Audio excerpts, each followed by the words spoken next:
Dalam nama Bapa dan Putra dan Roh Kudus, amin. Umat Allah yang terkasih, hari ini Jumat 29 April 2022, peringatan wajib Santa Katarina dari Siena, perawat dan pujangga gereja. Injil yang diberikan untuk menjadi makanan rohani untuk hidup kita hari ini dari Yohanes 6 ayat 1 sampai 15, yaitu tentang pergandaan roti,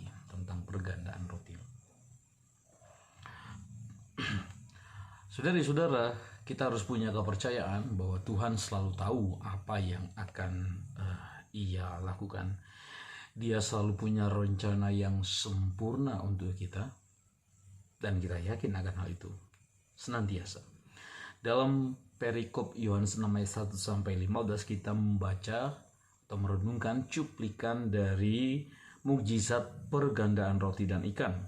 Yesus tahu bahwa Dia akan melipat gandakan roti dan ikan yang sedikit itu, dan kemudian melaluinya dapatlah 5.000 orang makan. Tetapi sebelum Dia melakukan ini, Dia menguji Filipus. Mengapa Yesus menguji Filipus? Dan mengapa ya? Kadang-kadang Yesus juga harus menguji kita. Bukannya Yesus ingin tahu tentang apa yang akan dikatakan Filipus, dan bukan karena Yesus hanya ingin bermain-main dengan Filipus. Sebaliknya, Yesus mengambil kesempatan ini untuk membiarkan Filipus menyatakan imannya.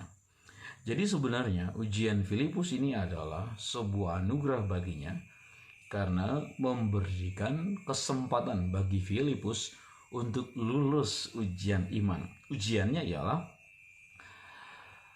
membiarkan Paulus untuk bertindak berdasarkan iman dan bukan hanya berdasarkan logika manusia saja.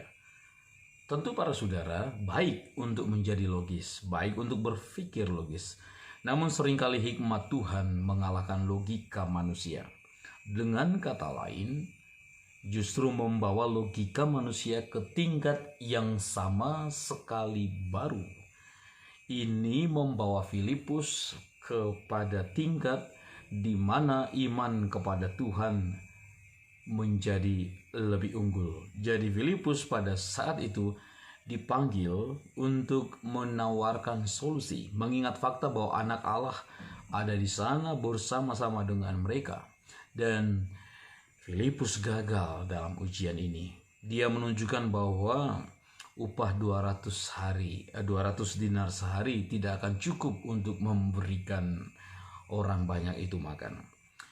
Tetapi Andreas agaknya datang untuk menyelamatkan. Andreas menyatakan bahwa ada seorang anak laki-laki yang memiliki beberapa roti dan beberapa ikan. Sayangnya Andreas menambahkan, tapi apakah roti dan ikan yang sedikit ini berguna untuk sedemikian banyak orang? Percikan kecil iman dalam diri Andreas ini bagaimanapun adalah sebuah iman yang cukup bagi Yesus untuk membuat dia memerintahkan banyak orang supaya berbaring dan melakukan mujizat penggandaan makanan. Nampak bahwa Andreas setidaknya memiliki sedikit wawasan tentang fakta bahwa beberapa roti dan ikan ini penting untuk disampaikan. Yesus mengambil ini dari Andreas dan kemudian mengurus sisanya. Para saudara, renungkanlah bahwa hari ini kurnia berharga, bahkan sedikit iman yang kita miliki. Begitu sering kita menemukan diri kita dalam situasi yang sulit, di mana kita tidak tahu harus berbuat apa. Kita harus berusaha untuk memiliki setidaknya sedikit iman, sehingga Yesus memiliki sesuatu untuk dikerjakan. Kita mungkin tidak memiliki gambaran yang lengkap tentang apa yang Yesus ingin lakukan, namun setidaknya kita harus memiliki intuisi kecil atau firasat iman kecil tentang arah yang hendak Tuhan pimpin. Jika sekiranya kita bisa mewujudkan iman yang kecil ini, maka kita juga akan lulus ujian. Mari kita berdoa supaya Tuhan menolong kita supaya memiliki iman dalam rencana Tuhan yang sempurna untuk hidup kita. Supaya Ia membantu kita untuk mengetahui bahwa Dia memegang kendali ketika hidup tampaknya di luar kendali. Pada saat itu semoga iman yang kita wujudkan itu menjadi persembahan bagi Tuhan supaya digunakan untuk kemuliaan-Nya. Tuhan memberkati. Bapa, Putra, dan Roh Kudus. Amin.